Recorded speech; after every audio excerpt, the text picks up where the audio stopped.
Mohon izin Bapak Ibu, karena acaranya akan mulai pukul 13.30. Ini adalah bagian luar. Luar kanan. Terima kasih. Ya, terima kasih.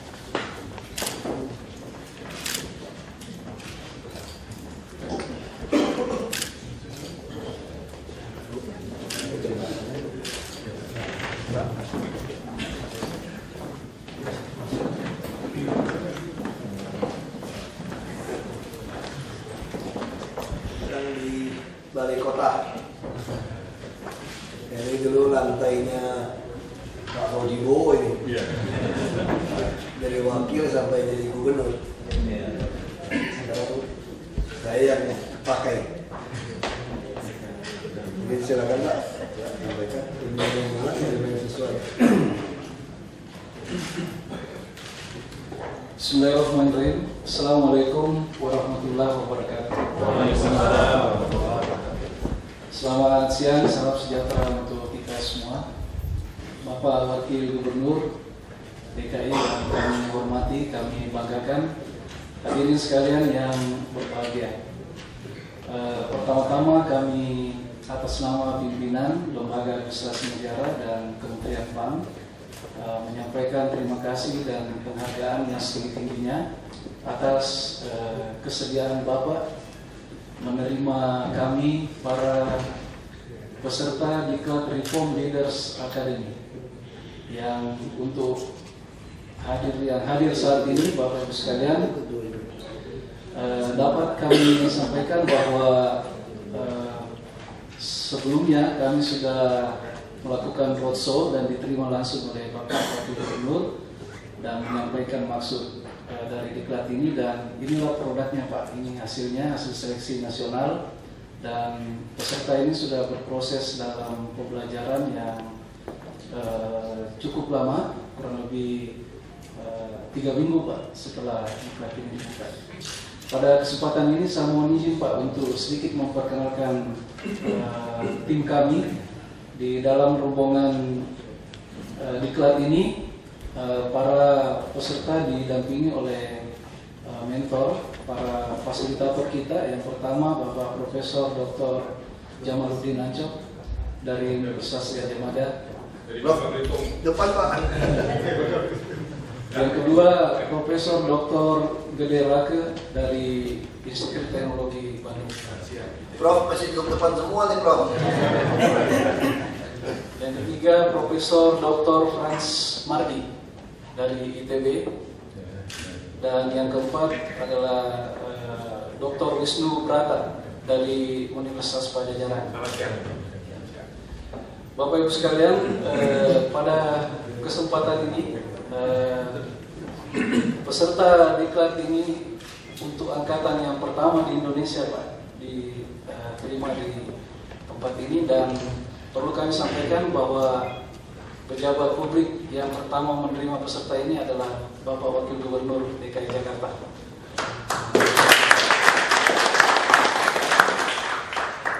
Para peserta terdiri dari 24 orang yang berasal dari BKPM. Saya mohon berdiri di tempat saja. Dari BKPM ada 2 orang. Kemudian dari Kementerian Tenaga Kerja dan Transmigrasi 2 orang. Kemudian dari Kementerian Hukum dan HAM 3 orang, kemudian dari PLN yang mewakili BUMN ada 5 orang, kemudian yang terakhir dari Kementerian Keuangan, dalam hal ini diwakili oleh teman-teman dari Direktorat Jenderal Pajak. Ini yang terbanyak pada 12 orang.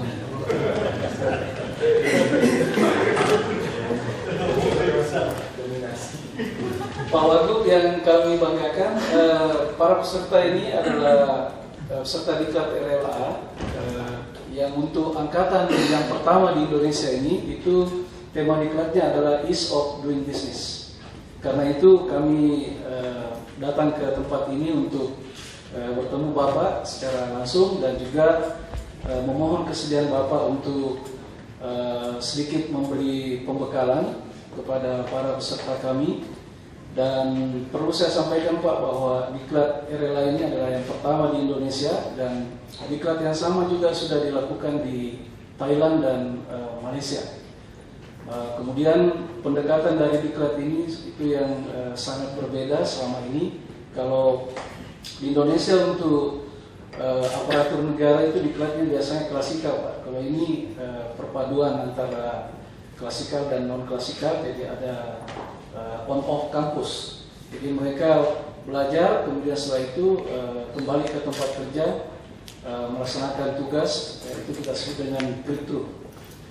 Dan pada kesempatan ini, sebelum peserta kembali lagi melakukan breakthrough pertama di bagian kedua, kami mohon pembekalan dari Bapak untuk menjelaskan aspek-aspek yang terkait dengan tema tadi yang ease of doing business, dan juga mungkin pengalaman integritas dan karakter kepemimpinan yang selama ini dicontohkan ya oleh duet Pak Jokowi dengan Pak Wagub ini, bisa diceritakan sedikit kepada para peserta kita untuk memberi semangat Pak kepada mereka untuk menjadi pemimpin reformasi birokrasi dan pemimpin perubahan untuk Indonesia yang lebih baik di masa akan datang. Saya kira cukup dari kami, dan selanjutnya kami mohon perkenan Bapak Wagub untuk menyampaikan arahannya. Terima kasih. Terima kasih Pak. Ini suatu kehormatan didatangi. Sebetulnya bapak-bapak ini kan lebih pintar lah. Ya, harusnya ini Pak Gubernur yang terima harusnya. Karena beliau tidak sempat, jadi ya lobinya wakil ya begitu, awak sikil ya. Ya, yang saya hormati kita ada Pak Profesor bingung ngomongnya. Itu yang saya katakan, di Jakarta itu lebih mudah jadi kepala daerah daripada di daerah. Kenapa? Kalau di daerah kita kumpul begitu ramai, mayoritas sekolahnya di bawah saya. Tapi kalau di Jakarta kita kumpul, kalau tidak profesor doktor di depannya pasti belakangnya ada PhD-nya. Atau ada MSc apa ada. Jadi ini beda. Jadi Jakarta tuh lebih mudah kalau kita mau untuk saling tukar pikiran gitu ya. Nah kalau bicara soal ease of doing business begitu ya, saya juga susah nih pembicaranya. Tentu ini konteksnya berbeda. Saya adalah orang yang berhenti dari bisnis, bukan berhenti total, karena sadar bisnis tidak bisa membantu orang banyak. Itu yang bapak saya katakan, kalau 1 miliar kita sedekahkan untuk orang miskin, dulu UMSK-nya 500.000, 4.000 lebih, kita hanya bantu 2.000 orang dan uang ini habis. Jadi kalau kita jadi pejabat, kita bisa lakukan banyak untuk menolong semua orang punya penghasilan itu. Baik, karena itu saya pindah ke politik karena tidak sanggup lagi menerima orang yang datang butuh biaya pengobatan ataupun butuh biaya kuliah atau sekolah. Sementara saya juga tidak bisa melawan pejabat. Dan apalagi dulu pajak itu kita tahu sendiri kan, pajak itu kalau di Alkitab saya itu kayak pemungut cukai zaman dulu itu. Bisa seenaknya, dan ada untuk pajak bilang gitu sama saya, kamu sekolah MBA 2 kali juga, 3 kali juga tidak bisa menang lawan kami. Jadi yang kami tentukan, kamu mau bayar berapa, udah dipegang dia, ya skornya lebih kecil. Dan itu terjadi dalam bisnis. Masa-masa itu ya, sekarang tentu sudah berubah saya kira sistemnya. Kalau dulu seperti itu, jadi tidak ada orang pajak yang miskin, bukan karena remunerasi, tapi memang begitu. Ya, itu yang membuat saya waktu pindah ke sini sama. Nah sekarang jadi relevan buat kita. Ketika kita jadi pejabat pun semuanya bisnis sebetulnya. Nah sama juga ketika kita lakukan kampanye. Jadi ilmu marketing yang kita pelajari di sekolah master itu sama berlaku. Misalnya contoh Pak Jokowi, waktu kami mau mendaftarkan diri, Pak Jokowi langsung membuat sebuah positioning gitu ya, ini dalam marketing. Pak Jokowi langsung bisa menebak, nanti semua yang datang pasti pakai baju koko, pakai baju jas, pakai peci, gitu, pasti sesuatu yang umum. Atau pakai baju putih. Nah, Pak Jokowi bilang, pasti kameranya banyak ini. kameramennya banyak, pasangan begitu banyak, orang begitu banyak, kita mesti pakai baju yang menjereng, kira-kira yang orang lihat langsung beda, yang nyeleneh, langsung ya pakai baju kotak-kotak. Orang nggak pernah berpikir ada calon, kalau dalam konotasi yang diajarkan berdemokrasi kan mesti sopan gitu, santun gitu ya. Ini nggak santun berpakaian sebetulnya. Orang semua santun-santun, malah dia mau pakai jeans, pakai sepatu kets pertama. Gak muat jeans yang dibeli. Ternyata saya terlalu besar. Belum kita kenal juga kan dengan beliau sudah, hanya ketemu 1-2 kali. Jadi yang tukang beli baju juga dia berpikir kalau lihat saya, orang selalu berpikir saya itu kecil pendek. Kasih baju juga sama. Tidak ada yang muat deh. Cari yang paling gede. Tapi sebetulnya ini yang dilakukan pertama kali. Jadi pertama kali ya sama seperti kita beda bisnis juga begitu kan. Nah kenapa kita waktu kuliah diajarin yang cowok ya sit up dikit lah, jangan sampai perut bawah lebih maju daripada perut atas gitu. Ini masih lebih terisi. Kenapa? Supaya waktu kita pakai dasi itu ya orang lihat kalau lihat penampilannya oke kan, tetap kesan pertama dan selanjutnya terserah Anda, kira-kira itu ibaratnya gitu. Tapi ini kita bicara bisnis. Saya kira dalam pemerintah kami juga sama. Tentu yang kami jual ini rekam jejak sebetulnya. Itu dasarnya kenapa. Jadi yang paling penting kalau kita bicara bisnis itu rekam jejak, persepsi. Kalau kita bicara pemerintahan, kalau kita gunakan filsuf Tiongkok, si Lao Tzu dia bicara, kalau untuk sebuah negara itu bisa berhasil atau maju, harus ada 5 unsur. Jadi tentu ada wilayah, ada pertahanan, ada makanan, ada rakyatnya, dan ada kepercayaan di antara mereka. Lalu ditanya lagi, kalau cuma 4 unsur ditemukan, mana yang mau kita buang? Dia bilang buang itu pertahanan. Karena rakyat juga pertahanan semesta kan, kira-kira gitu. Tapi kalau cuma 3 unsur, mana yang mau dibuang? Dia bilang buang apa? Buang makanan. Kita bisa kurangi sedikit makan tidak apa-apa. Itu masih negara kan? Kalau cuma tinggal 2, buang wilayah tidak apa-apa. Kita pernah dijajah kan, kehilangan wilayah kan? Oh merdeka juga akhirnya. Nah kalau tinggal 1, nah, ini murid yang banyak yang kurang ajar saya pikir. Buang rakyat katanya. Antara kepercayaan sama rakyat, saya pikir apa buang kepercayaan? Enggak, buang rakyat. Kok bisa buang rakyat? Artinya kita ini sudah jadi orang Indonesia di pengungsian di Rusia, di Eropa. Kita ini udah jadi diaspora di mana-mana, dibuang ke mana-mana. Tapi kalau kita masih punya kepercayaan atas bangsa ini, satu hari kita kembali tidak? Kembali. Nah itu yang terjadi kalau contoh paling nyata di abad modern 20 ini adalah negara Israel sebetulnya. Di luar kita berdebat apa benar atau tidak Tuhan ngomong begitu sama mereka kan. Kita tidak mau berdebat teologi ya. Tapi artinya mereka adalah sebuah bangsa yang didoktrin bahwa Tuhan menjanjikan mereka sebuah negara. Kita nggak usah berdebat benar atau tidak, palsu tidak palsu, di kitab kita nggak mau berdebat. Kita bukan orang agama nih, bukan orang yang belajar teologi ya.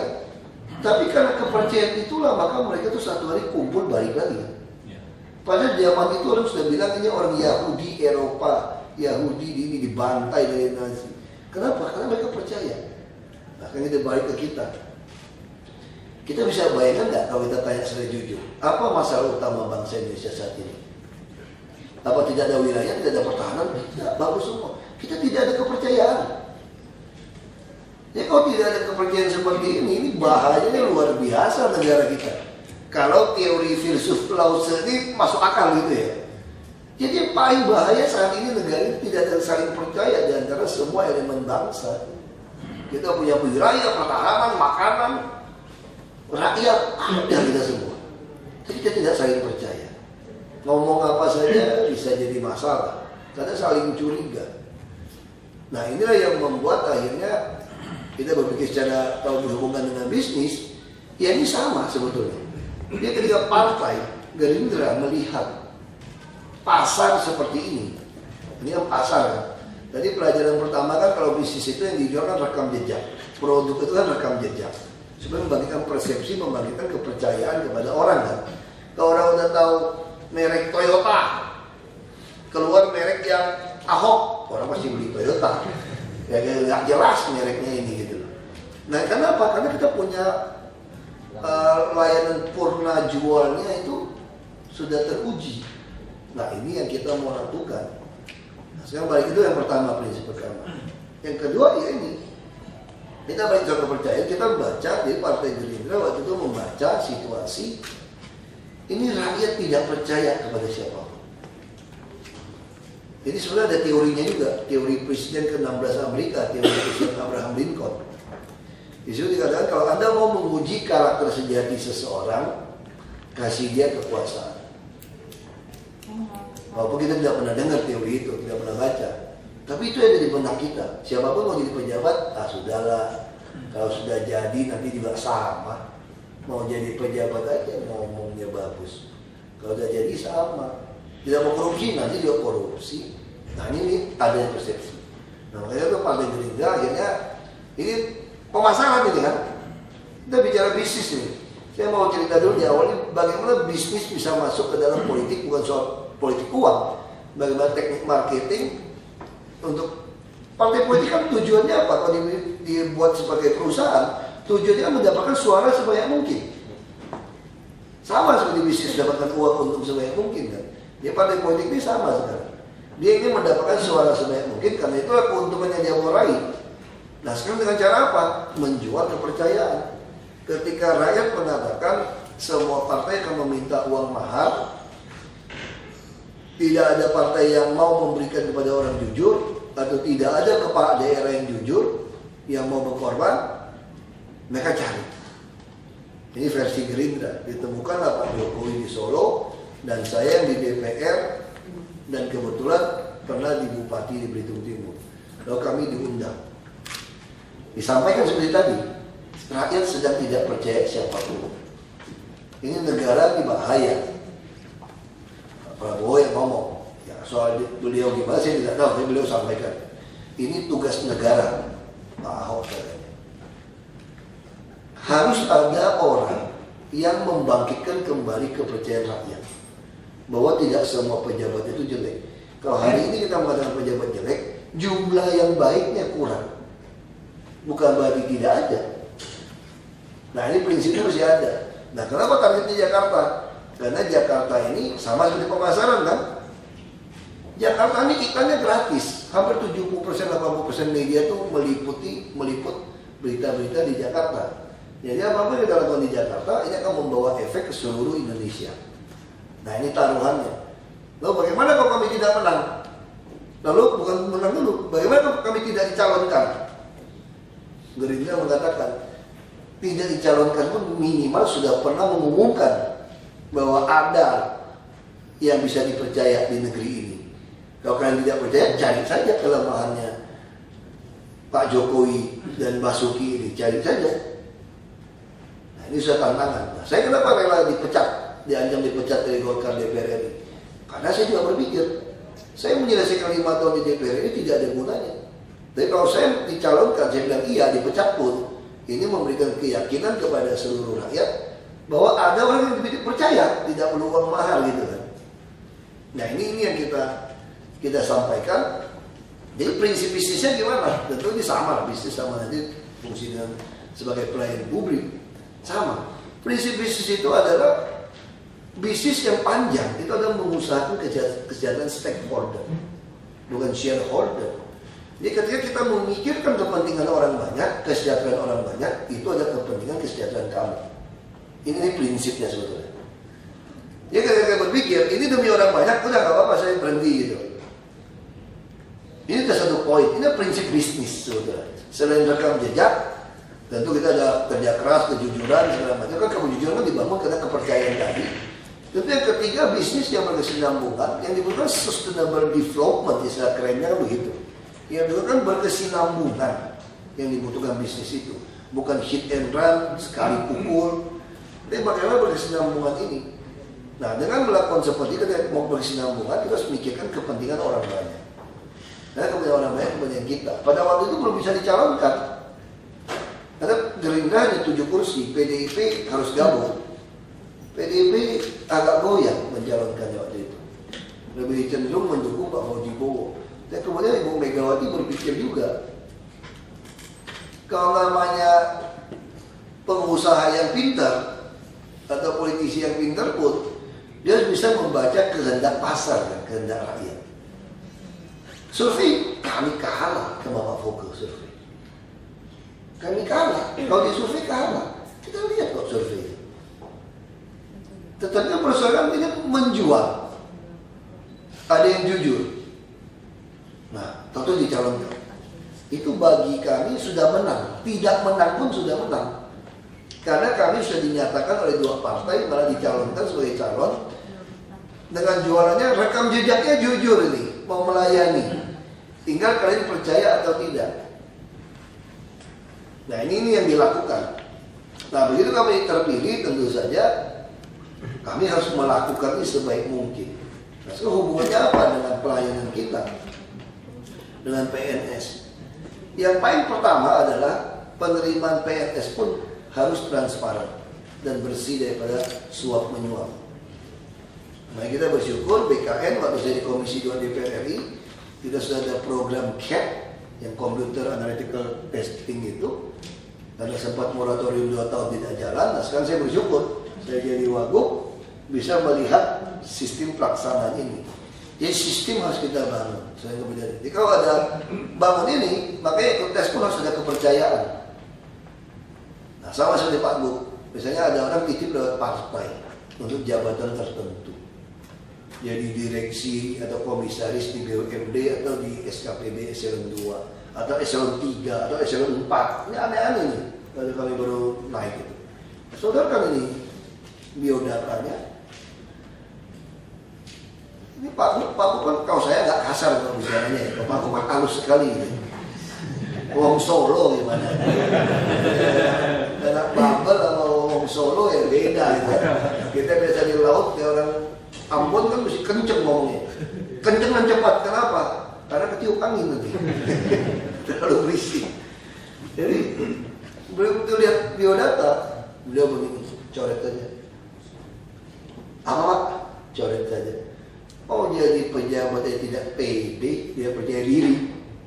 Bagaimana mau jadi pejabat titip-titip lewat orang partai? Coret saja.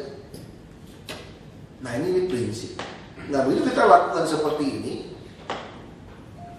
semangat PNS yang direkrut berubah, masih berubah.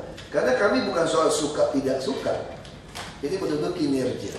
Dan partai politik yang mungkin tadinya masih bisa nipu-nipu, orang politik nipu-nipu calon-calon pejabat tadi, ditraktir makan segala macam, sekarang pasti kecewa. Ah ternyata kamu ini bohongin saya saja kan. Dia traktir makan, kasih apa hadiah-hadiah, tidak bisa menggolkan juga jabatan ini. Dan ini lama-lama kayaknya pasti terbentuk. Apalagi setelah kita lakukan seleksi dan promosi terbuka, kami betul-betul tidak tahu siapa si A, si B. Karena yang ngetes ini pun Mabes Polri. Kami tidak tahu. Makanya ketika Mendagri ribut suruh kami pindahkan, ya kami stop saja udah. Ini urusannya apa? Kalau dia bilang sistem ini salah di mana? Ini seleksi betul-betul seleksi promosi terbuka, kita tidak tahu si A, si B ini siapa. Yang ngetes juga Mabes Polri. Kenapa kita pakai Mabes Polri? Supaya tidak ada yang berani nyogok-nyogok. Kalau ada yang nyogok, kita ada pesan, tangkap saja. Usaha penyuapan, kira-kira gitu. Pertama masih ada lobby-lobby di camat yang petahana lurah berusaha, bisa nggak? Siapa asesornya? Siapa yang bisa kita? Masih ada bisik-bisik seperti itu. Nah ini jalankan. Nah kalau prinsip kita jalankan, ketika kepercayaan itu ada, kita bicara apapun sama orang, tentu orang bisa percaya. Tapi yang paling penting lagi apa? Semua harus berdasarkan hukum, konstitusi. Tadi saya baru dapat laporan karena terlambatnya membuat surat perjanjian dengan para penghuni rumah susun, orang-orang yang dapat barangnya udah jual-jualin rumah susunnya. Jualin tinggal saja, mereka balik lagi ke rumahku dapat uang. Jadi rakyat kita pun brengsek sekarang. Ada oknum rakyat yang brengsek. Ini juga membuat PNS yang ngurus rumah juga merasa tergoda. Bayangkan kita kasih Anda rumah susun, Anda jual 20 juta. Baik lagi ke sungai. Nah, saya yang PNS, kenapa saya tidak mengut 5 juta? Wajar kan? Kan Anda juga jual 20 juta. Nah, pengalaman ini yang bahaya seperti ini. Akhirnya orang miskin tidak bisa dapat. Nah, ini kan contoh. Nah, untuk menyelesaikan itu bagaimana caranya? Harus ada penegakan hukum. Bukan melanggar HAM. Jadi begitu. Nah, penegakan hukum seperti apa? Kalau soal uang harus dipidana. Kalau bukan uang, kita juga harap RUU revisi Undang-Undang KUHP bisa berjalan dengan baik. Untuk tindakan pidana ringan harusnya hukumannya kerja sosial, bukan dipidana. Nah, ini kita harap bisa direvisi undang-undang seperti ini. Tapi untuk yang tipu uang, kita harus pidanakan. Kita sudah bajingan, sudah penjahat. Nah, inilah yang dalam dunia bisnis ya sama. Kita harus berani hukum. Kalau ada kesalahan, ya kita harus tegak. Dan pelayanan pemerintah juga saya kira sama. Tugas kita melayani orang. Tugas kita apa? Tugas kita membuat penuh otak, perut, dan dompet rakyat. Ya, penuh otaknya ya, otak yang seimbang lah. Depan, belakang, otak kiri, otak kanan, semua soal rohani, semua mesti seimbang, mesti penuh. Perut penuh ya bisa makan enak kan. Kalau perut nggak sehat, mana bisa makan kenyang perutnya. Dompet penuh ya daya beli. Nah, ini semua yang kita lakukan. Bagaimana melakukan itu? Tentu semua prinsipnya bisnis. Cuma bisnisnya ini untuk kepentingan stakeholder, bukan shareholder. Ini tadi mengusahakan kesejahteraan orang, karena kesejahteraan orang juga kesejahteraan kita. Ini teori dagangnya begitu. Nah, dalam dagang ini gimana dalam bisnis? Ya sama. Kita bisa kasih contoh yang paling sederhana. Kalau nanam pohon buah, baru mulai berbuah saja, jangan dipetik.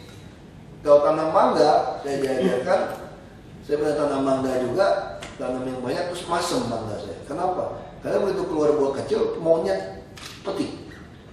Jadi buah pertama itu saya dibiarin dulu sampai nggak boleh waktu kecilnya jadi petik. Kalau kecil dia langsung belajarnya bisa rontok macam-macam. Saya tidak tahu benar atau tidak teori ini. Tapi juga sama, ketika kita mengusahakan ini juga kita mengusahakan kesejahteraan rakyat. Kalau rakyat baik, kita kan bayar pajak dengan baik. Dasar pertama kita yakinkan dia dulu bahwa kita ini memang pengabdi, kita ini adalah abdinya mereka, pelayan mereka. Tentu abdi pelayan yang dibayar secara profesional. Nah, itu yang saya sudah katakan, harusnya gaji kita diperbaiki. Tapi perbaikan gaji juga tidak menjamin orang tidak korupsi kan. Gayus juga terjadi. Nah, ini akhirnya balik lagi ke law enforcement. Kita pernah meratifikasi konvensi PBB melawan korupsi. Itu Undang-Undang Nomor 7 tahun 2006. Di situ jelas ada prinsip illicit enrichment, penanaman kekayaan yang haram, yang gelap. Kalau itu terjadi, maka harta Anda disita untuk negara dan Anda korupsi kalau tidak bisa buktikan. Kita tidak pernah berani merujuk ke undang-undang ini, semua peraturan kita. Bahkan ketika kami mau menjadi kepala daerah pun, KPK datang ke rumah, dia hanya cocokkan saja. Katanya ada berapa rumah? 10 rumah ya? Mana sertifikatnya? Katanya punya lahan berapa puluh hektar? Mana sertifikatnya? Mana PBB-nya? Katanya punya kebun, mana buktinya? Mobil mana? PPKB. Dia tidak pernah tanya, dari mana kamu dapat itu barang begitu banyak? Tidak pernah.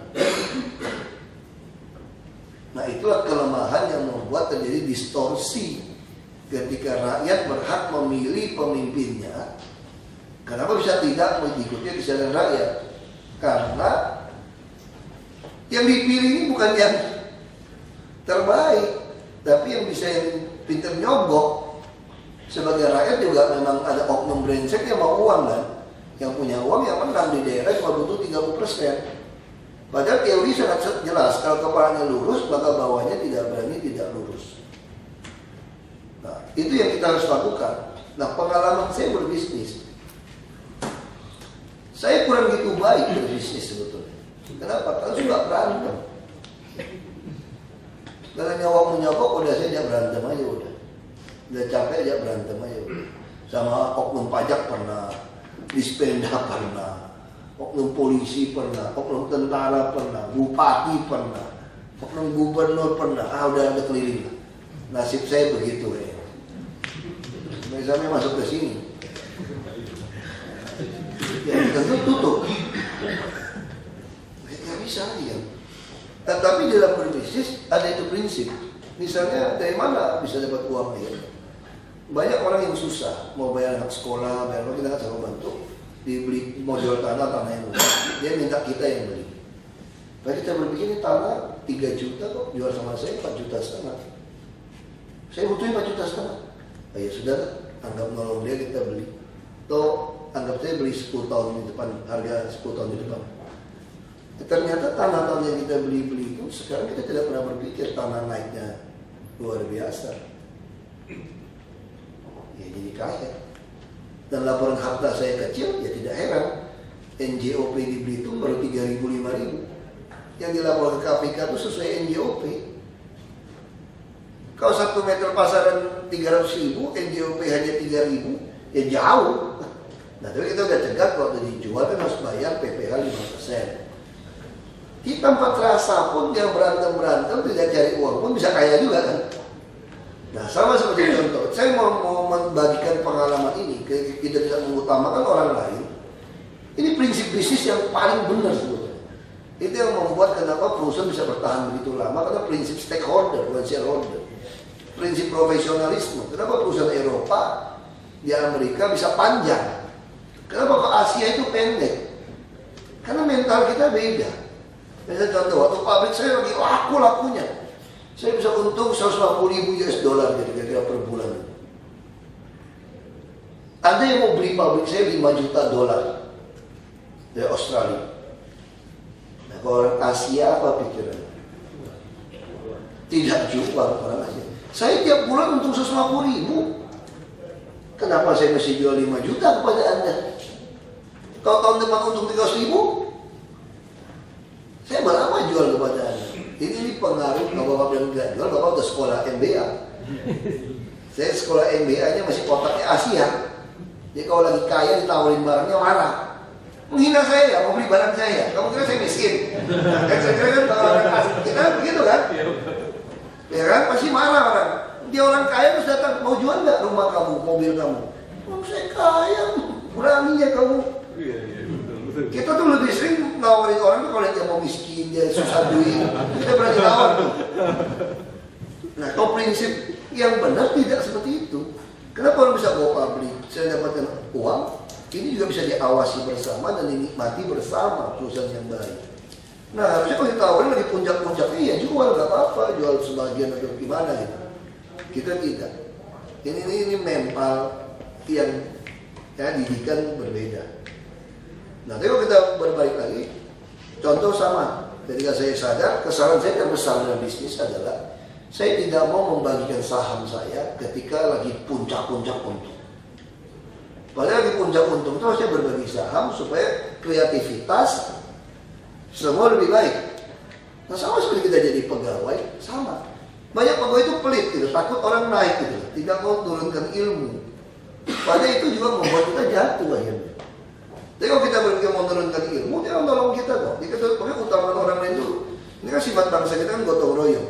Kalau bule itu sistemnya beda, dia egois, sistemnya naik. Kalau bangsa kita tidak bisa.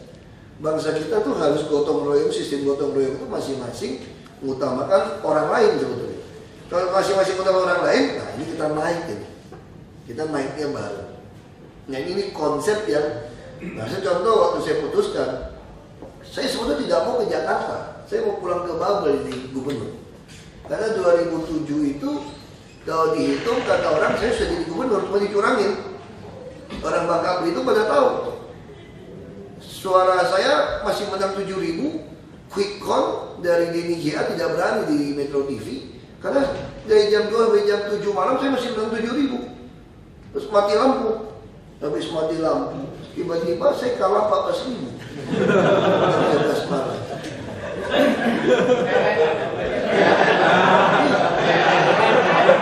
Tapi sebetulnya bukan PLN. Satpam PLN tidak berani jadi saksi. Mereka datang di dirusak trafonya. Kejadian di Babel itu sebetulnya dirusak, jam 11 malam nyala, terus kami tidak bisa lihat kertas suara, ya udah kalah 14.800. Makanya saya parkir ke DPR RI, saya tujuannya mau pulang ke Babel untuk balas dendam. Kira-kira gitu kan? Ini supaya baca buku Koping Ho, menonton film silat. Bagus juga. Itu balas dendam puter-puter, makanya baca itu tuh mabok ya kan? Muter terus gitu. Jangan pulang ke Babel katanya. Saudaraku punya ide-ide hebat. Mesti Jakarta. Sejarah Republik ini tidak pernah perubahan dari kampung. Semua perubahan dari Jakarta katanya. Jadi maksudnya apa? Calon gubernur DKI saja, ngapain pulang ke Babel? Babel udah jadi gubernur, cuma nggak dilantik katanya. Ini menarik. Terus katanya kalau pulang ke Babel, saudaraku tua cuma jadi mantan gubernur. Tidak ada perubahan. Kalau mau Jakarta, lagi mau Jakarta, partai tidak ada, semua tidak ada. Yang penting nawaitunya ada dong. Kayak ini. Ini orang gendera, rupanya dia mau calonkan saya mendampingi Pak Priyanto. Jadi wakil, Pak Priyanto kan tidak maju, tidak mau maju. Dia sudah tidak ke saya lagi, tapi otak saya berpikir beda lagi. Benar juga ya. Kan kata pepatah kuno, kuda yang baik tidak makan rumput di belakangnya. Harus maju terus. Kalau zaman dulu mau pilih kuda perang atau kuda untuk yang jagoan, itu anak kuda itu dilepas di padang rumput. Karena tidak ada ronsen, nggak bisa tahu struktur tulang. Kuda yang baik itu dia makan rumput, walaupun dia anak kuda tuh makannya lurus aja gitu. Nggak ada balik mana, kalau katanya begitu sejarahnya. Kalau belok kurang baik. Ya masa saya udah jadi gubernur Babel, nggak dilantik balik lagi ke Babel. Kalau dicurangin lagi, namanya keledai jatuh 2 kali di lubang yang sama. Kalau saya curangin lagi selesai. Kalau saya jadi, orang cuma bilang apa?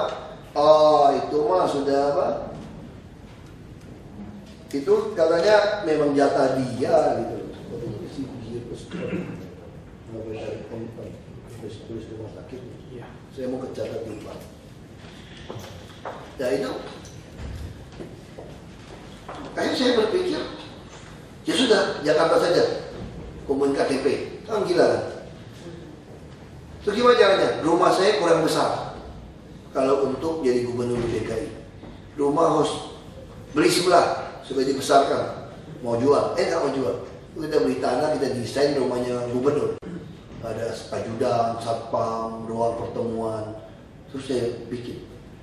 Om saya bilang, ngapain kamu bikin rumah gubernur kalau terpilih? Oh, kamu ini gila gendeng ya. Persiapan dong, siapa yang bisa dong hujan. Kalau jadi gimana? Repot kan? Kita mau tinggal rumah sendiri. Nah, saya bikin. Nah, kita tidak pernah berpikir. Padahal kalau terus KTP tidak terkumpul. Sedangkan di Babel masih ada pembukaan, kita masih bisa mendaftar. Datanglah beberapa partai karena yakin saya menang mencalonkan saya. Nah, saya berpikir, ini untuk orang banyak atau sekedar jadi gubernur. Kita niatnya kan mau tunjukin pada orang bahwa kita punya nyali nih, punya niat ini, punya konsep. Lupakan Babel. Wah, semua orang mengatakan saya bodoh. Rumah teruskan. Nah, kita tidak pernah tahu dan akhirnya bukan soal terpilihnya. Harga tanah sejak tahun 2011 awal sampai hari ini naiknya 5-6 kali lipat. Saya beli tanah harga 4 juta, sekarang jual bisa 20-25 juta. Nah, coba kalau saya niat saya hanya mau jadi gubernur, pasti jadi di Babel. Saya tidak buat rumah, tidak beli tanah. Nah, ini contoh bagi saya ketika kita mengutamakan kepentingan orang banyak, kepentingan kita juga kok. Justru kalau kita mikir kita sendiri, kitanya tidak dapat, orangnya juga tidak dapat. Nah, ini bukan prinsip gotong royong kita. Nah, ini pengalaman saya berbagi tentang bagaimana kita supaya senang, ya gitu ya. Ada satu ketentraman atau kesenangan melakukan bisnis. Kita melayani orang juga bisnis. Ketika kalau kita melayani orang dengan baik, dapat duit apa? Ini juga bisnis. Kalau kenal kita dengan baik, begitu saya berhenti jadi bupati, karena tidak mau menerima uang pengusaha, saya langsung ditarik kerja jadi vice president. Kenapa? Dia bilang, kamu jadi pejabat saja, yang ngurusin orang yang gaji kamu bisa. Apalagi sekarang kamu mengurusi orang yang kamu gaji. Ini pertama. Terus kedua, jadi pejabat saja kamu tidak mau nilai. Apalagi kerja di saya perusahaan begitu baik. Gaji kerja tidak mau. Nah, saya kerja. Tentu soal pergumulan kita, penolakan, ada rasa malu pertama. Masa saya mantan bupati, kerja sama orang, gagal gubernur, pada liatin saya gitu di meja duduk. Enggak salah nih mantan bupati. Saya juga merasa malu kan, kenapa saya butuh goblok gitu. Duduk, dilihatin orang. Terus saya pulang, ya manusia begitu. Kita harus banyak introspeksi kan, kita bisa duduk, kita bisa meditasi, ngomong-ngomong sama nurani kita. Lalu saya bilang begini, ya kenapa saya malu? Ini bukti saya jadi bupati tidak terima uang. Makanya anak istri saya mesti naik bajai, karena habis kampanye, habis uangnya. Kalau jadi gubernur, nah ini tidak ada uang. Kenapa saya harus malu? Kalau saya bangga. Saya harus kerja karena saya tidak punya uang. Nah ini ada prinsip bisnis juga yang terakhir. Kita tidak pernah malu kalau kita mencuri. Seorang pengusaha yang baik, karakter bisnis yang baik itu, kita tidak pernah malu ketika kita harus kerja keras, ketika kita harus jujur, walaupun penghasilan kita lebih kecil. Nah ini prinsip-prinsip ini yang membuat perusahaan manapun jadi besar. Ini sebuah nilai. Kita lihat contoh. Kemarin saya baru ke Astra. Bagaimana seorang Om William Suryajaya meninggalkan sebuah konsep bisnis. Ketika anaknya Bang Suma ada masalah, dia bisa nggak tidak mau menjual perusahaannya? Bisa. Tidak ada kewajiban. Tapi dia mengatakan waktu itu grup Astra itu dijual hanya $1 miliar. Ada 180 lebih perusahaan. Zaman itu $1 miliar besar. Dan perusahaan Astra sudah diproyeksikan kemarin lagi puncak-puncak itu $35 miliar. Sekarang harganya kira-kira $28 miliar. Anaknya kalau lagi cerita, dia tentu saya bisa lihat raut muka sedih. Itu satu crime yang harus dilepas. Tapi dia bilang, tapi kita senang. Dan bapaknya mengajarkan untuk lakukan itu. Jangan makan uang orang lain. Hanya dia juga tidak miskin-miskin sekali. Dia dapat batu bara lagi, ada roh luar biasa. Bisa. Ini contoh. Lalu bagaimana Astra mulai mengutamakan karyawan. Rata-rata orang keluar dari Astra, 10 orang keluar, 7-8 orang pengen kembali. Karena apa? Diwongke, dimanusiakan ini loh yang terjadi di Astra. Nah saya kira itu juga sama. Dan melayani orang akan merasa senang. Ya saya tidak tahu apa program PNS di DKI. Ya saya mungkin terlalu kasar, tapi beberapa teman oke sama saya juga baik. Gitu. Nah saya kira yang penting treat orang itu sesama manusia. Mereka kalau kita ditanya, saya sampai hari ini saya kagum sekali. Hari ini kita peringati kesaktian Pancasila. Saya dari diwawancara, juga saya jadi inspektur upacara, kenapa Pak Buk harus ke Lubang Buaya ya? Apa yang hebat dari kesaktian Pancasila? Saya bilang bangsa ini luar biasa, bisa ketemu kata sakti dari itu. Kalau sakti kan tak terkalahkan. Nah kita kesaktian Pancasila. Radikal kiri sudah pernah coba, gagal. Sekarang digoyang radikal kanan. Tapi saya percaya Indonesia ini dengan Pancasilanya yang sakti, orang yang mau menghancurkan ini Pancasila pasti akan hancur dan dipermalukan. Itu yang akan terjadi. Karena tidak darah-darah, kalau kita bicara mistik, para pahlawan juga tidak ikhlas. Kalau dia sudah korbankan nyawa, Pancasilanya mesti diganti. Nah ini satu prinsip. Nah saya kagumnya kenapa? Kenapa bisa ada ketuhanan yang Maha Esa ditutup dengan keadilan sosial? Kok bisa? Walaupun tentu digali dari nilai-nilai bangsa, agama, keyakinan masing-masing, adat istiadat kita masing-masing disatukan dalam Pancasila. Tapi ini yang menarik. Sama ketika orang ditanya, dari sekian banyak hukum Taurat, ya kan agama-agama apa ya, Samawi kan, tidak ada turunannya kan? Kalau kita baca 10 hukum Taurat. Nah, kalau ditanya, dari 10 hukum Taurat itu mana yang terutama? Mana yang terutama? Rumusinnya gimana? Rumusinnya begini. Yang pertama dan utama adalah kasih Tuhan Allahmu yang Esa, bagi ketuhanan yang Maha Esa. Yang kedua sama dengan itu adalah treat manusia lain seperti dirimu sendiri. Nah, pada kedua hukum ini tergantung seluruh hukum Taurat dan Kitab Taurat. Dan keadilan sosial inilah. Jadi kalau kita mengerti tentang Tuhan yang Maha Esa, mengerti tentang mewujudkan keadilan sosial, semua agama kalau baca baik-baik pasti tujuannya, misinya membawa keadilan sosial. Pejabat apa? Mengadministrasi keadilan sosial. Supaya apa? Supaya bisa di-manage, dikelola di dalam koridor hukum dan peraturan.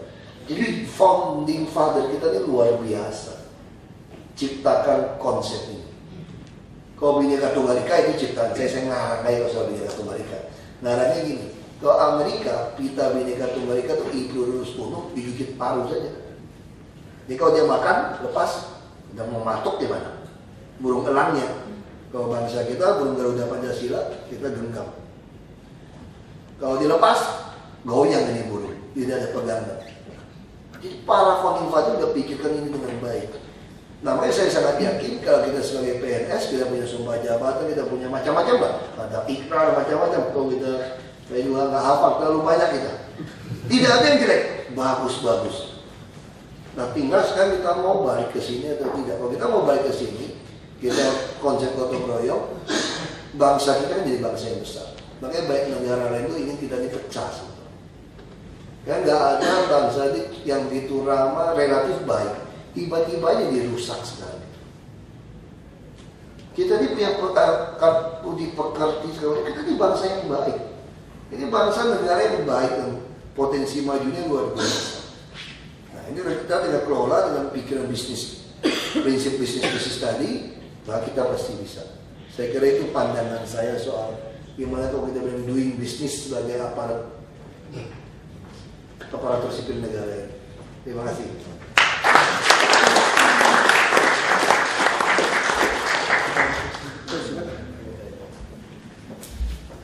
Bapak Ibu semua diberi kesempatan untuk Sambil makan aja. Ya.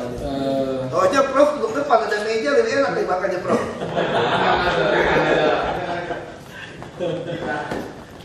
Silakan siapa yang ingin mengajukan pertanyaan terkait dengan apa yang sedang kita bicarakan atau hal-hal lain. Tanya apa saja boleh. Ya, tanya apa saja boleh. Kami persilakan. Ada satu ya. Siapa lagi? Ya, silakan. Sebelah kiri ada dua. Berarti ada yang ingin bertanya.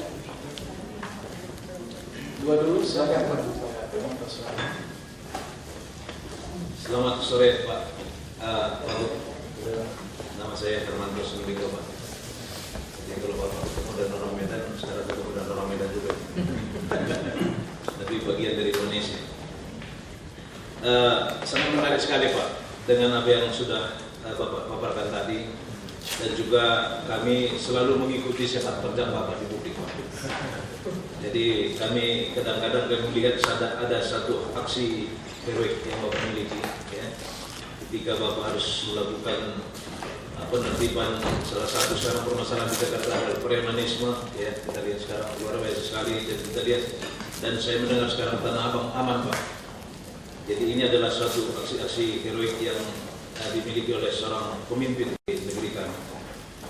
Dan bagi kami figur Bapak ini adalah seorang transformer ya.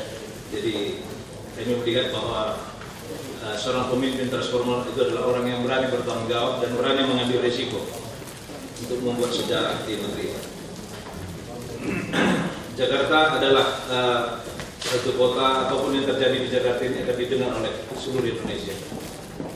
Dan apa yang Bapak lakukan bersama dengan Pak Jokowi ini selalu sampai jangankan kami, anak saya pun selalu melihat di televisi. Ini jadi perbincangan. Jadi adalah suatu fenomenal yang sedang diperbincangkan di tengah-tengah negeri ini, dan kami beruntung melalui RLA ini bisa berjumpa pada hari ini dengan Bapak.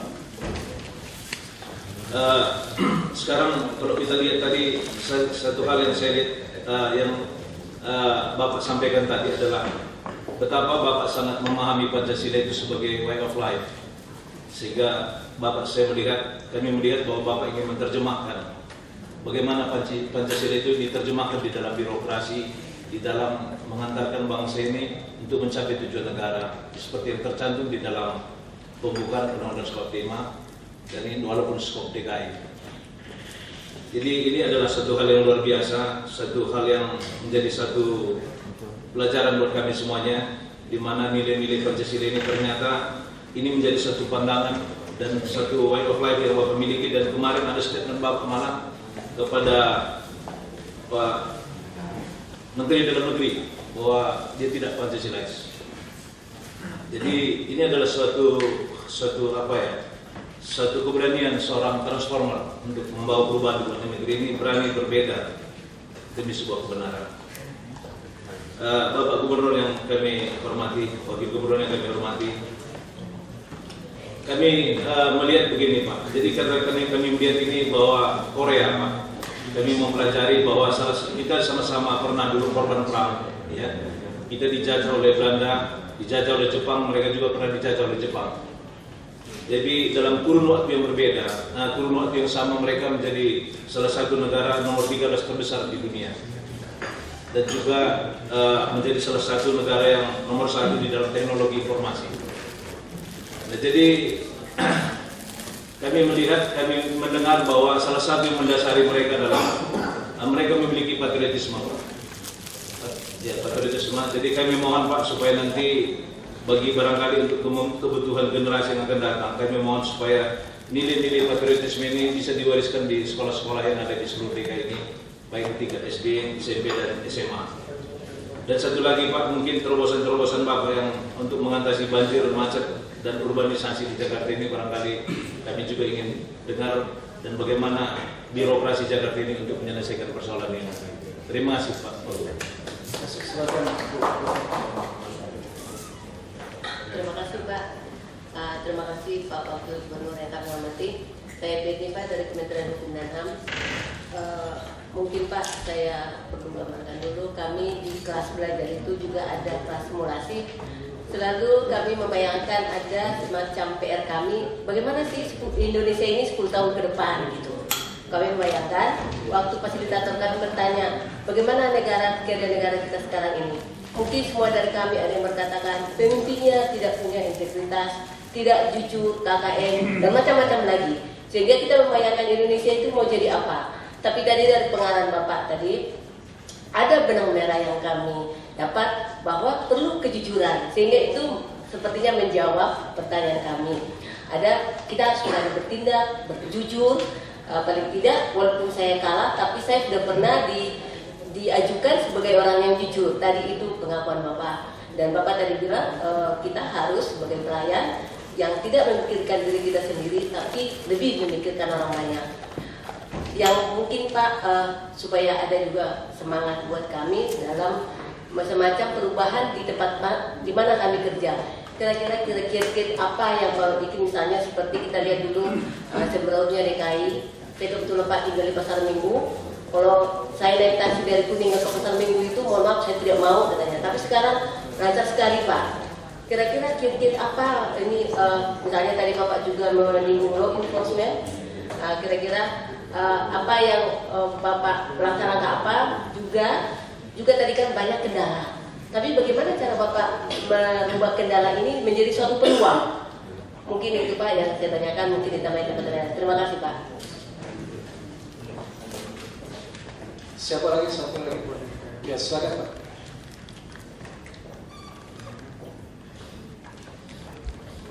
Terima kasih Pak. Nama saya Mateus Kapitan. Tadi kita sudah mendengar Bapak menceritakan masalah mangga yang jangan dipetik, buahnya masih kecil.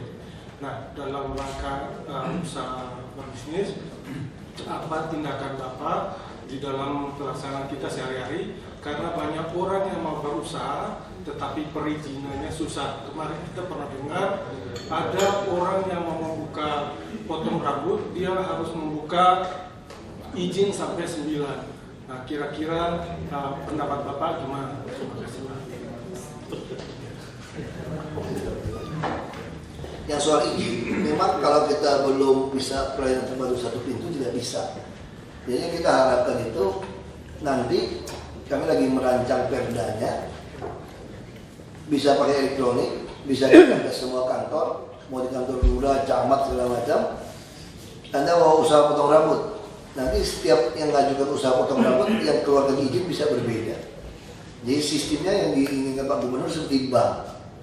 Jadi kalau saya datang ke bank yang kecil, mau ngambil uang yang besar, si bank tidak mungkin mengatakan pada saya nanti ya ambil ke bank yang lebih besar, tidak.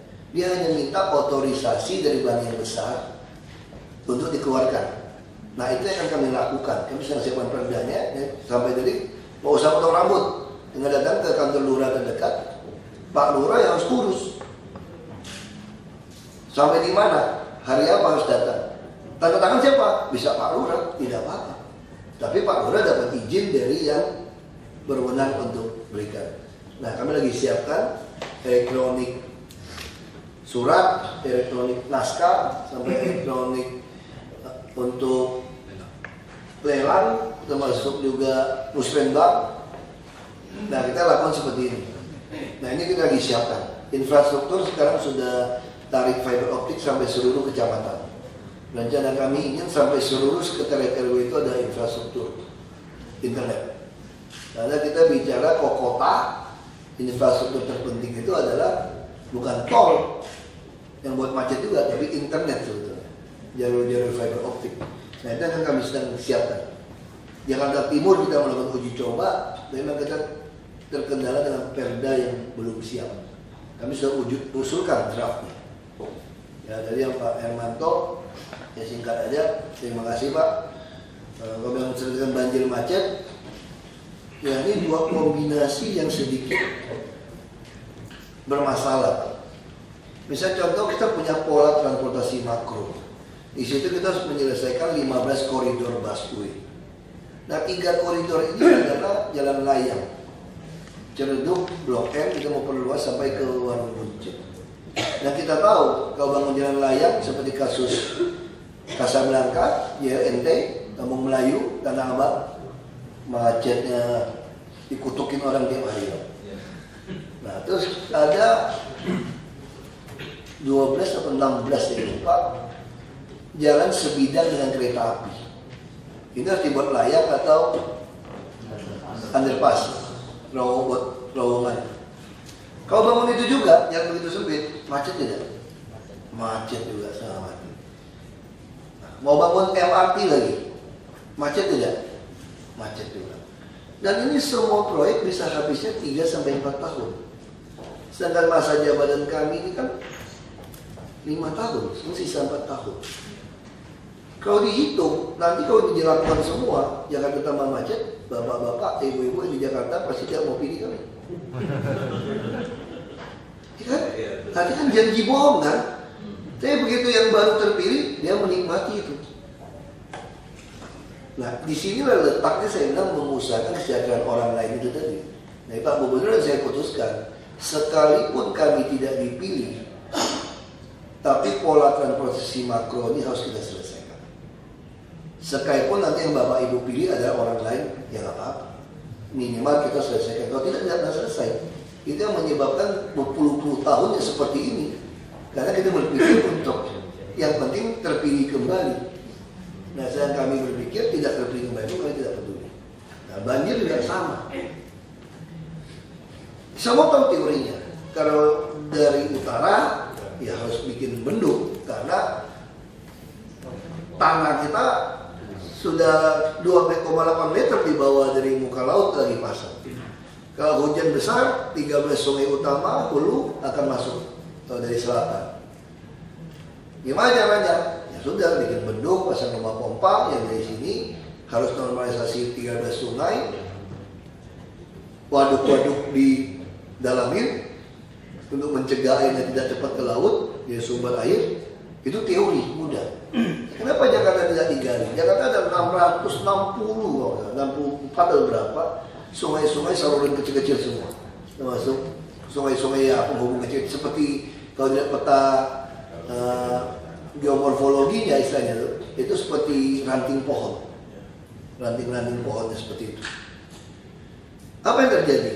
Belanda membuat semua ada 7,5 meter luas jalan pinggir itu sebagai jalan inspeksi. Yang mobil kiri kanan bisa lewat 2.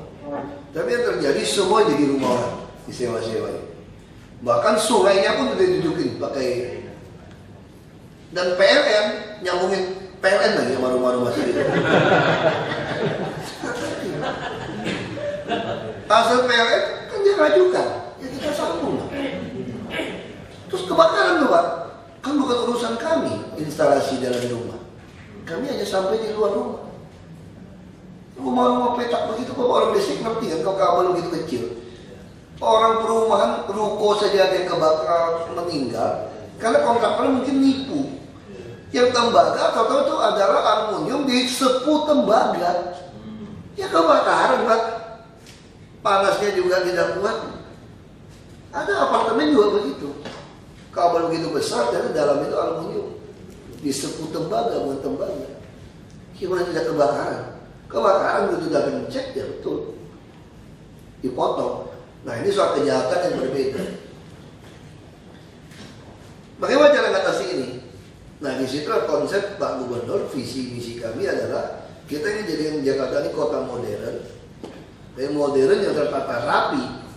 Artinya transportasi massal harus terkoneksi antar transportasi moda transportasi.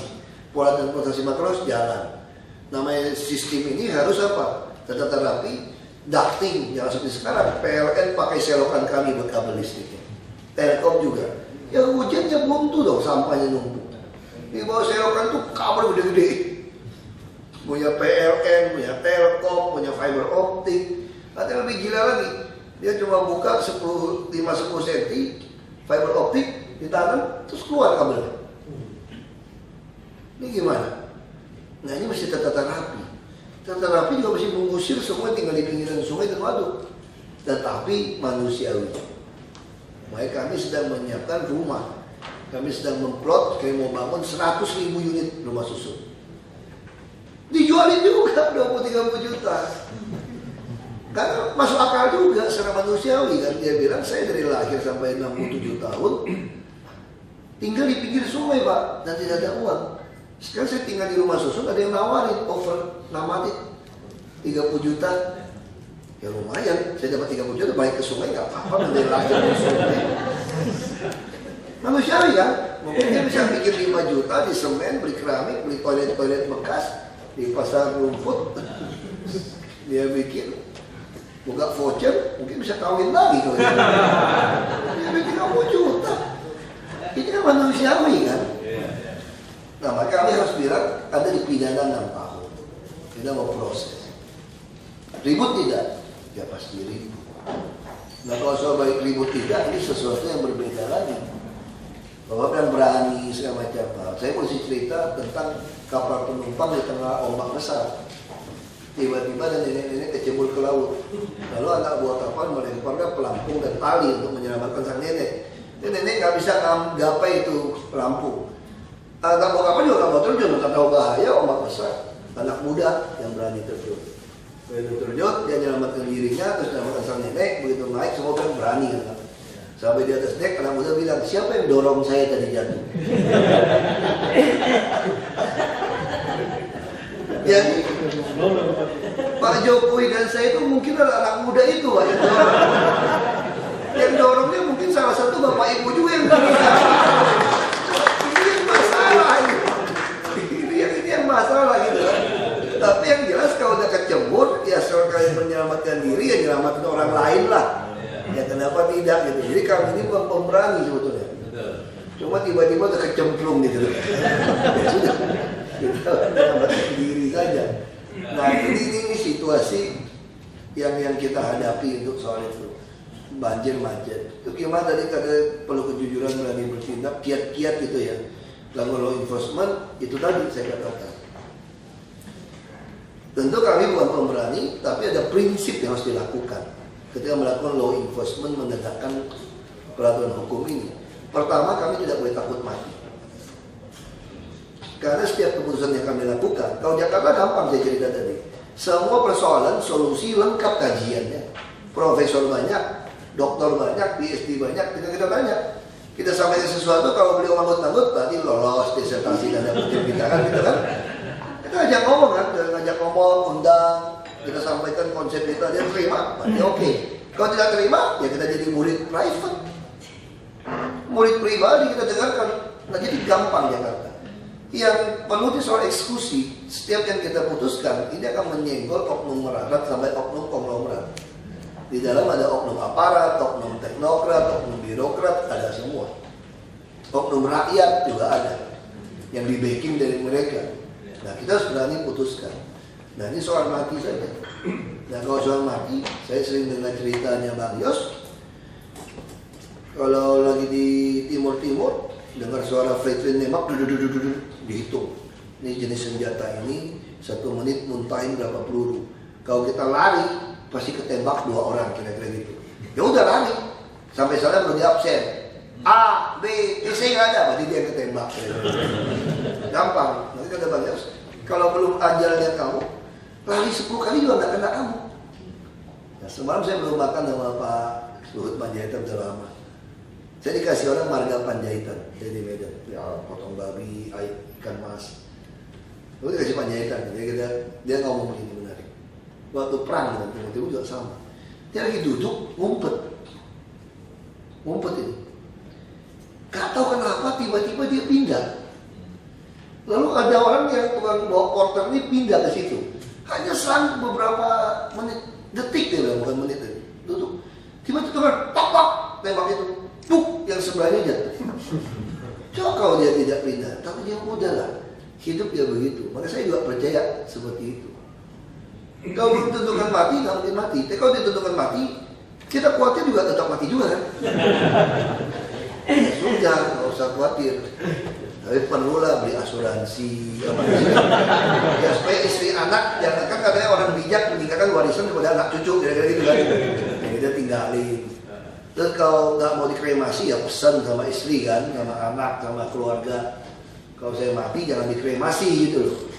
Mau dikubur dikremasi kan susah, kita nggak bisa protes udah mati. Ya, hal itu perlu. Ya ini pertama. Terus yang kedua, di DKI ini kalau kita mau cari 1 triliun tidak susah. Dengan properti begitu banyak.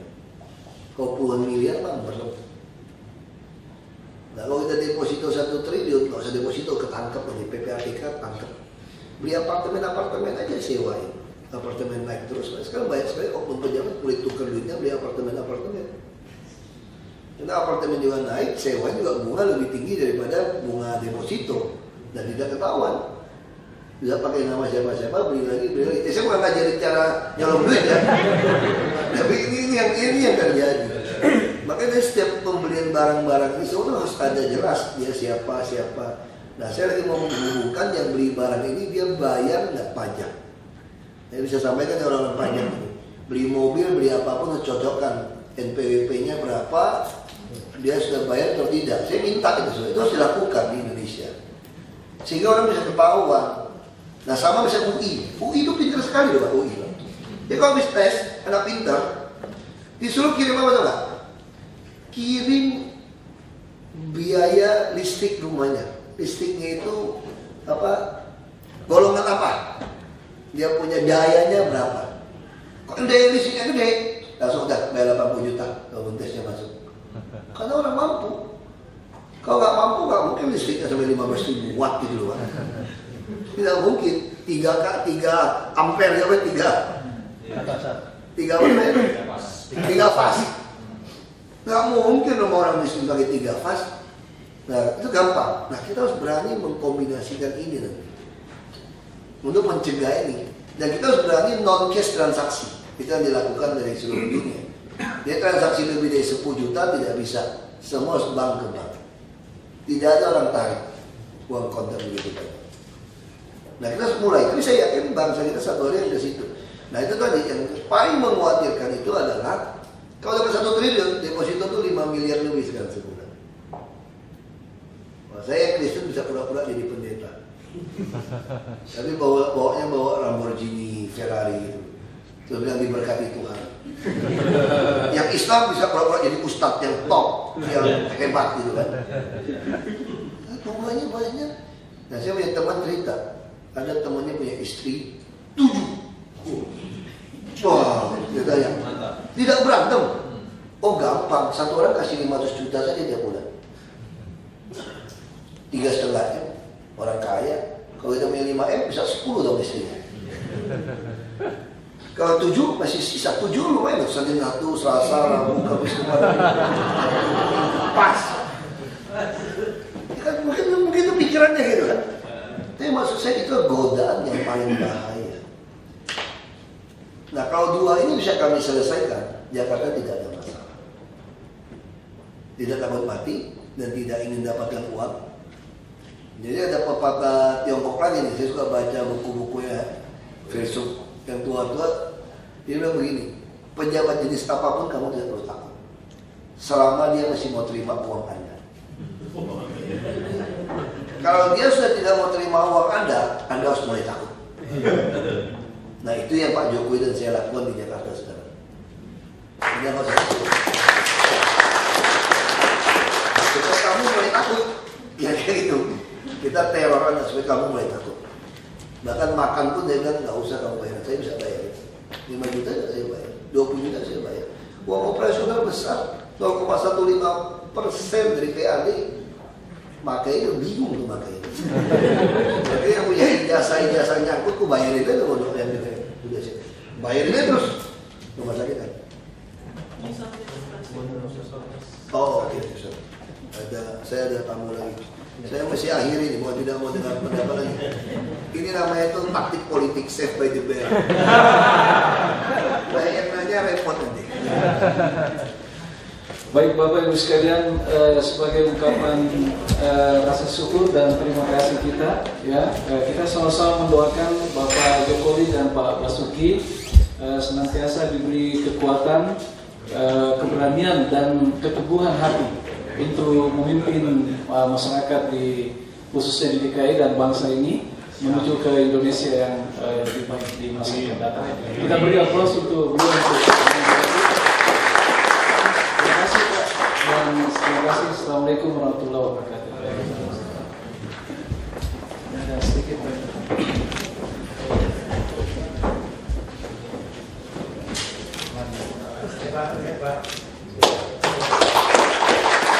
foto bersama. Foto bersama dulu, Bang. Kasih Monas Pak, Masnya sepuh. Masnya sepuhan.